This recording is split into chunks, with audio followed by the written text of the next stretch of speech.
مجھے بتائیں کہ پی ٹی آئی کو آپ کیا دیکھ رہے ہیں؟ اب 2 اپوزیشن لیڈرز آ گئے, جوڑی بن گئی. وہ جوڑی کہتی ہے کہ مذاکرات کرتے ہیں, مفاہمت کرتے ہیں. پی ٹی آئی کے کچھ لوگ کہتے ہیں کہ جی اسٹریٹ موومنٹ کرنی ہے. ان یور اوپینین آپ کیا ہوتا دیکھ رہے ہیں کہ مذاکرات سے مسئلہ حل ہوگا یا اسٹریٹ موومنٹ ہوگی؟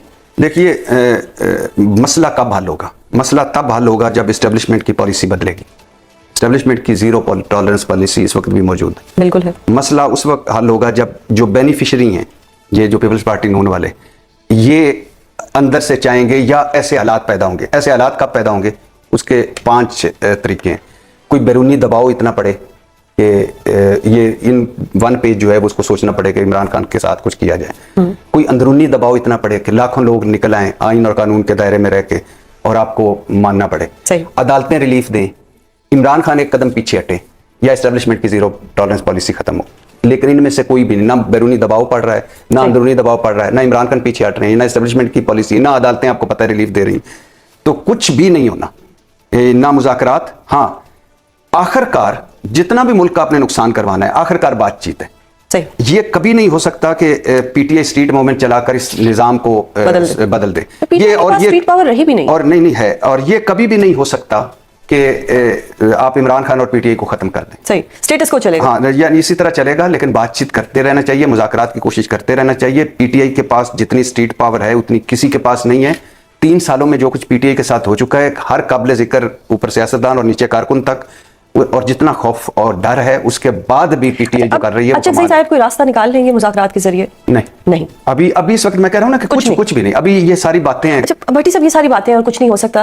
اس دوران ایک ونڈر بوائے کی بات آئی تھی, اس پہ کیا کہیں گے آپ؟ کوئی ونڈر بوائے؟ 2 wonder boy. اچھا, پہلی بات تو یہ کہ مجھے تکلیف ہے, دکھ ہے, باقاعدہ احتجاج کرتا ہوں میں کہ آپ شہباز شریف صاحب کو ونڈر بوائے کیوں نہیں سمجھتے؟ نہیں, وہ نیا ونڈر بوائے نا, وہ ایک سونا تھا, پھر ہیرے نے آنا تھا, ایک ونڈر بوائے بھی تھا. یعنی شہباز شریف سے زیادہ کتنی سیٹیں ہو سکتی تھی؟ 17 اور اب 2 تہائی اکثریت. ونڈر بوائے کہ, اور کس طرح بھائی پیچھے, بیٹی ادھر اور آپ وزیر اعظم, ونڈر بوائے.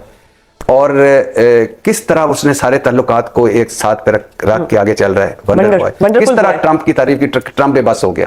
اور جب 2 ملک آمنے سامنے تھے, 2.25 ارب انسانوں کی جانوں پہ بنی, تو اس وقت ایک ہی بندہ سوئمنگ کر رہا تھا, پاس رکھ کے, ونڈر بوائے. لیکن اگر آپ اس سے بھی زیادہ کوئی ونڈر کریٹ کرنا چاہتے ہیں تو میرے خیال سے یہ محسن نقوی صاحب کی بات ہو رہی ہوگی, یا بلاول بھٹو صاحب کی بات ہو رہی ہوگی. بلاول بھٹو صاحب کا بھی چانس کوئی نہیں ہے, کیونکہ ان میں اور مریم نواز صاحبہ میں ٹائی ہے بدقسمتی سے. ہمیں ہجرت کا ویسے کر جانا چاہیے اگر بات مریم اور بلاول تک آ گئی ہے. تو اب رہ گئے محسن نقوی صاحب. تو جب تک میرا ونڈر بوائے, میرے محبوب قائد کا چھوٹا بھائی موجود ہے, وہ کسی اور ونڈر کی طرف توجہ نہیں. پاکستان کی ہسٹری میں ایسا ہے کہ 1 سال 2 سال بعد ایک مطلب چینجز آ جاتے ہیں. کوئی جتنا ہی ونڈر بوائے, ونڈرفل بوائے کیوں نہ ہو, پھر ایک نیا ونڈر بوائے بھی آ جاتا ہے. نہیں, ابھی تو ہسٹری کے ساتھ ہمارے مزاج بھی ہیں. ہم بہت زیادہ کوئی زیادہ 5 سال والے لوگ نہیں ہیں. 2.5-3 سال بعد ہم کہتے ہیں. لیکن حکومت دعوے کر رہی ہے شہباز شریف صاحب 5 سال پورے. میں تو اگلے 5 سال کا مجھے خطرہ ہے. اچھا, ہاں, کہ اگلے 5 سال نہ ہو. اچھا, یہ 5 سال سب کچھ بات لمبی ہو جائے گی, لیکن تھوڑا سا مجھے بتا دیں کہ اس دوران عمران خان کا کیا ہوگا, اور عمران خان سے مسئلے کیا ہیں, اور وہ مسئلے کس حد تک ہم نے صحیح بھی کر لیے ہیں. عمران خان کی مقبولیت کم نہیں ہوئی؟ نہیں, زیادہ ہوئی. زیادہ ہوگی. عمران خان جو کل مقبول تھے آج زیادہ ہیں. ایک ہوتی ہے قبولیت جو ہمارے ملک میں چلتی ہے, ایک مقبولیت ہے. قبولیت اور مقبولیت دونوں ہوں تو چیزیں بہتر ہوتی ہیں, لیکن اب ان کے پاس, پیپلز پارٹی اور نون کے پاس صرف قبولیت رہ گئی ہے. صحیح. آج اگر مریم نواز, شہباز شریف, حسن زرداری, بلاول بھٹو, یہ اور پوری پیپلز پارٹی, پوری مولانا صاحب سڑک کے اس طرف جلسہ کریں, اور اس طرف صرف یاسمین راشد کو, عمران خان کو چھوڑ دیں کہ وہ آ کے جلسے سے خطاب کریں گے, اس طرف کر لیں, تو آپ دیکھ یہ فارغ ہو چکے ہیں اس حوالے سے.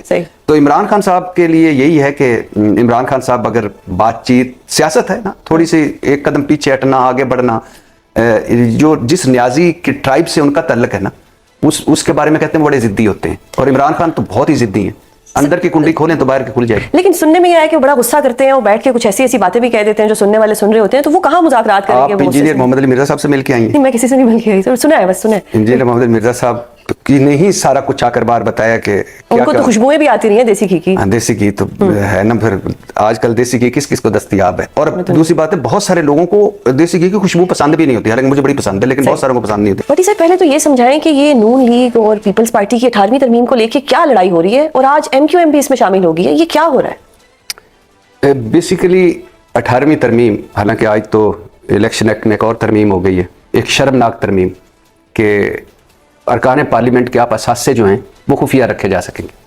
میں تو کہتا ہوں اب ایک ترمیم کر دیں کہ ہم الیکشن میں ووٹ نہیں ہوں گے, چنیں گے, اور وہی تو ہو رہا ہے ویسے. اور نہیں باقاعدہ کر دینا, ٹھیک ہے. تو وہ جو ایک وہ اتنی لمبی ایکسرسائز ہے وہ اس سے جان چھوٹ جائے گی.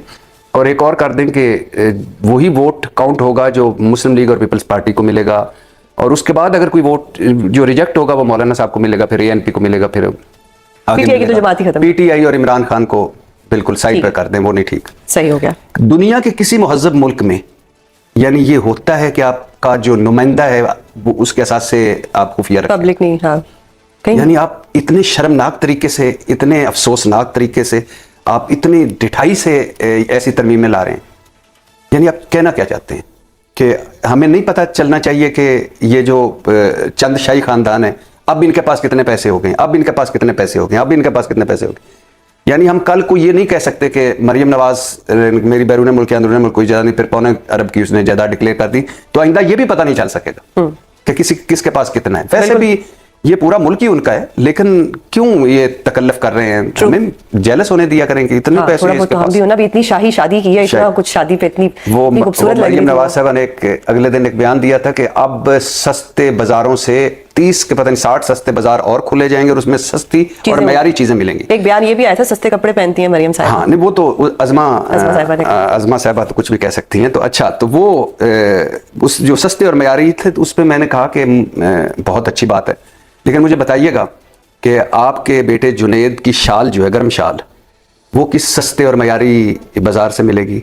آپ کے جو آپ کے بیٹے کے سوٹ اور شیروانی اور آپ کے کپڑے, آپ کے جو بہو, میں نے کہا وہ تو چلو ہماری بھی بہو ہے چھوڑ دیجئے, آپ کے کپڑے کس سستے اور معیاری بازار سے ملیں گے. اور جو پورا یہ سارا کچھ ہم نے دیکھا یہ کس سستے اور معیاری بازار سے ملتا ہے. اور جس ملک کا شاہی طبقہ, اگر مریم نواز وزیر اعلیٰ نہ ہوتی, شہباز شریف وزیر اعظم نہ ہوتے, 3 دفعہ وزیر اعظم نہ ہوتا میرا محبوب قائد, تو بلیو می میں جنید کی شادی انجوائے کرتا دیکھ